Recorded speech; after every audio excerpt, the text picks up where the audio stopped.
Bom, estamos aqui de volta no Farri, a proposta de gastronomia contemporânea aqui da Marco Vacilo. O doutor José Meldo trouxe aqui uma coluna. Doutor José Meldo, explique onde é o problema chamado hérnia de disco. Localiza onde? Então, Paco, aqui nessa coluna vertebral a gente tem a representação de uma hérnia discal na parte da coluna que a gente chama de lombar, que é mais abaixo da coluna, que seria nosso quadril, nossa Onde é que bacia. se dá a lombalgia aqui? Aqui é o indivíduo visto de frente, visto de lado e visto de costas. A lombar seriam essas 5 últimas vértebras, esses 5 últimos ossos, tá? Mais embaixo. Na parte de toda baixo, a coluna, na parte da coluna. Então aqui a gente tem um feixe de músculos denso, e a lombalgia seria as dores na lombar. Então a gente tem as lombalgias musculares, também tem processos de lombalgia que já envolvem problemas e processos articulares, onde a gente teria, por exemplo, cada processo desse quadrado seria uma vértebra, e essa borrachazinha, simulação de um disco intervertebral, tá? Exatamente o processo discal. Esse feixe, esse gancho vermelho que está saindo, seria o disco que se extravasou para fora da cavidade. Ele teria que ficar nessa zona e acabou sendo rasgado para fora, tá? Então, a gente tem, cada feixe amarelo desse representa um feixe nervoso. Os feixes da lombar, eles descem para a perna e dão tanto os feixes nervosos sensitivos como motores, são os nervos das sensações, táteis, térmicas, como os nervos dos movimentos. Daí, alguns indivíduos que têm problemas de hérnia de disco sentem, quando é na cervical... Onde é que se dá a hérnia de disco? É por aqui também? A hérnia de disco seria, Paco, exatamente esse processo vermelho. Você que vê a medicina não acha simpático a cirurgia. A depender do tamanho dessa hérnia, tá? Do tamanho que ela estaria pinçando esse nervo ou não. Uma desse tamanho aqui, por exemplo, realmente teria necessidade. Você tem uma simulação grosseira para que a gente diz que a pessoa nunca tem bom resultado? Fica pior depois da operação?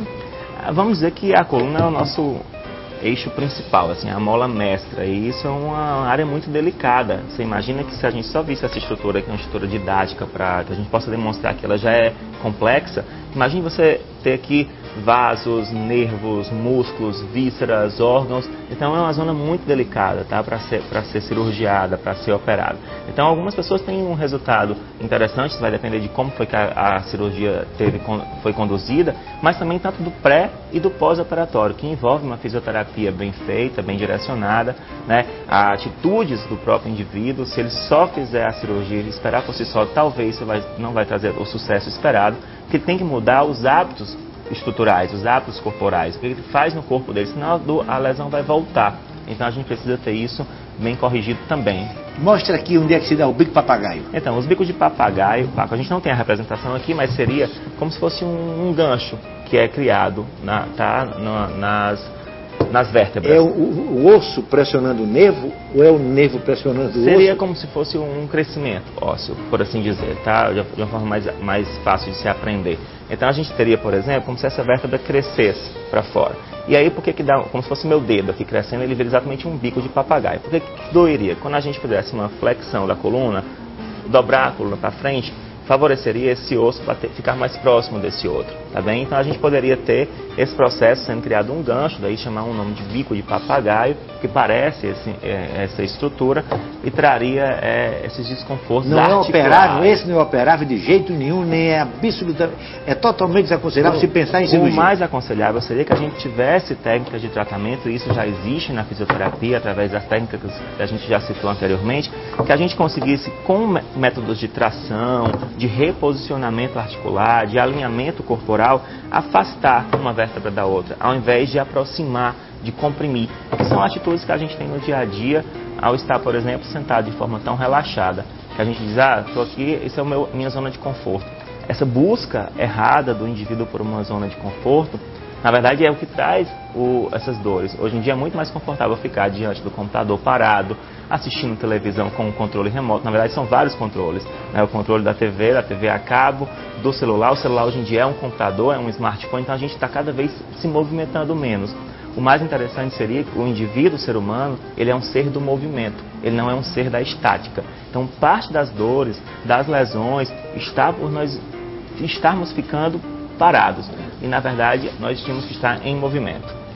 É verdade que a gente não deve pegar um objeto, seja um livro, seja uma garrafa, com uma mão só, que pode causar dano à coluna, pegar sempre com as duas mãos?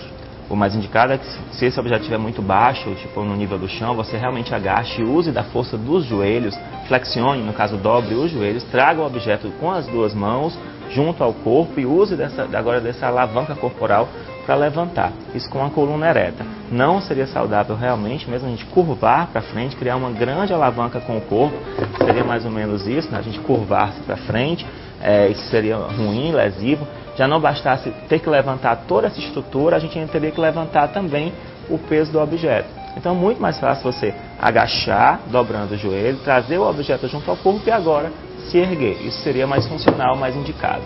Eu queria que você apresentasse esse joelho, porque conta uma história aí de uma cliente, de uma chinesa, que baixou na sua clínica e encontrou lá no oásis. Ela vinha de muito sofrimento, de muitos consultórios médicos. O que é que realmente aconteceu? O que é que houve? Esse aqui é o joelho dela. O que é que aconteceu com o joelho dessa chinesa? Então, aqui a gente tem uma simulação de uma articulação do joelho. Esse aqui seria nosso osso da coxa, o famoso fêmur, a fíbula e a tíbia. Esses três ossos compõem a articulação do joelho. A famosa patela, chamada antigamente de rótula, a bolacha do joelho, vem a ser esse ossinho que está aqui embaixo desse feixe muscular, feixe tendinoso, tá? Então, no caso especificamente dessa nossa paciente, ela tinha um processo de artrose, um desgaste avançado da articulação e vinha sofrendo cerca de 2 anos, já sem sucesso nos tratamentos que já tinha se submetido, tanto medicamentoso, tá, fisioterapêutico, dentre outros. E aí a gente passou a fechar esse quebra-cabeça da paciente, analisamos todos os exames durante 2 anos, que ela tinha feito durante 2 anos, em espaço de 2 anos, 3 ressonâncias magnéticas, tomografias, exames de sangue, inúmeros exames de sangue. Eu tinha passado por vários especialistas da medicina, tanto ortopedistas como reumatologistas, em Fortaleza e em São Paulo. E então a gente tentou entender o processo que estava acontecendo. Um processo de desgaste avançado, uma atrofia muscular muito grande. A paciente já apresentava uma diferença de uma perna para outra, visível a olho nu. Nós fizemos todo esse processo de medição de uma perna para outra, para que a gente pudesse mostrar para ela como ela estava chegando em nosso serviço. Um joelho muito edemaciado, o edema é um inchaço. Isso caracteriza um processo de inflamação, Paco, e o joelho dela tinha um edema muito grande, que já vinha recidivante, um edema crônico, de 2 anos que ela convivia com esse edema. E uma dificuldade muito grande para caminhar, chegou a parar de subir escadas, quase veio a trocar de comércio. Nós temos uma surpresa, né? Trouxemos a chinesa para cá. Olha, rapaz. Ela vai entrar no seu lugar e vai terminar a explicação do que aconteceu com ela. Vai contar melhor do que eu. Até logo mais. Sun Shu-Hua, a chinesa milagreirada na fisiovida do Dr. José Meuso. Deu entre os dois que me deu, Deus deu a mim de falar chinês, então eu vou ser intérprete. Então você vai contar o que aconteceu com você na fisiovida do Dr. José Meuso. Bom, 2 anos atrás eu já procurei muitos médicos e esses 2 anos eu sofri muito com o joelho, não podia andar nada. Era uma infiltração que você tinha nos joelhos?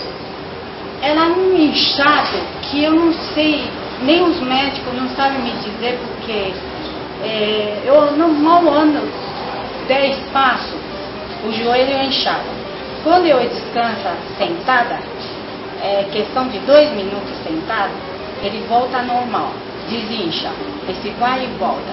Só que os médicos não sabem me dizer por quê. Aí chegou certo dia, meu sócio, a esposa do meu sócio me indicou, que foi aluna do Dr. Meuso. Aí me indicou esse fisiovida. E foi aí, a partir daí, que eu conheci o Dr. Meuso e estou fazendo essa fisioterapia. E hoje, como você se sente? Como você está? É outra vida. O joelho não incha mais? Não incha mais, Já pode andar mais de 10 passos? Ah, sim, já estou gerenciando no restaurante, porque na época eu mal ando, não conseguia andar. Bom, isso posto até domingo.